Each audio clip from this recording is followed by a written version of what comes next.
You just use your pure scientific, what they call skills and what you've learned, and tell us that how badly off are we? From the way it because I just to emphasize further, yeah. You're talking about the deputy governor of Kilifi, Yeah. who's supposed to have had contact with 363 Yeah. or 62 people. So if we were to assume 50% of the 25 we have today have probably had a similar contacts, Yeah.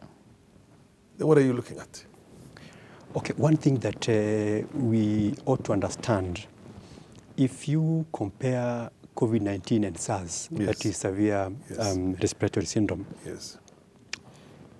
the COVID-19 infection rate is much higher Yes. than the SARS. Yes. And the mass. Than the SARS Yes. and even MERS. Yes. But the good news is that the mortality rate for SARS was much higher compared to COVID-19. But in terms of the infection, so far, we've got so many cases, not even the deputy governor of Kilifi. If you go to Siaya, we have the father, Father Duor. If you go to Kakamega, we have MCAs who have tested positive. Who have tested positive and who came from overseas.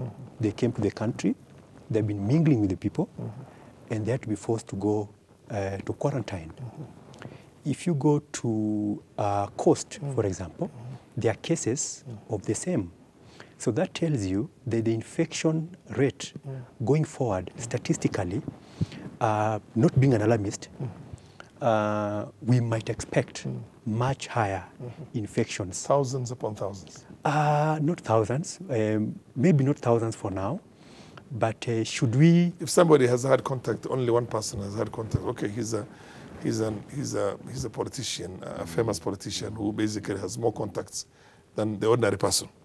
But let's assume if in that period of time he's had with 362 people, even if each one of those 362 people has had contact with only 20 people or 30 people, you multiply that with that. Yeah, but you're then talking about 10,000 or above. Yeah, but remember, as much as the infection is so high, it doesn't mean that should you come into contact with the person, then you will automatically get the So get what the is the COVID-19. percentage of infection of those people who came into contact with, as far as, okay, the age differences, age varies. Yeah. The more vulnerable are the people with pre-existing conditions, the elderly. I mean, those are the ones who are more vulnerable. Not really vulnerable. Again, what we ought to remember is that COVID-19 affects all the ages, not only those that have got other diseases. No, it affects all the ages, from young to the old. But when it now comes to vulnerability, basically means that should you have another disease, what we call comorbidity or pre-existing conditions, then you are high likely for the COVID-19 to go with you to be severe, unlike other ages. But we ought not to forget that in China, there was a case of a child, a baby who died of COVID-19. So it is not about the age. The ages everyone is much affected. But if I come back to your question, and there's a lady who was 103 years old. Yes, and basically, who came out? Yeah, who came out of it? Yes. So, but to come to your question, the infection rate again is very high.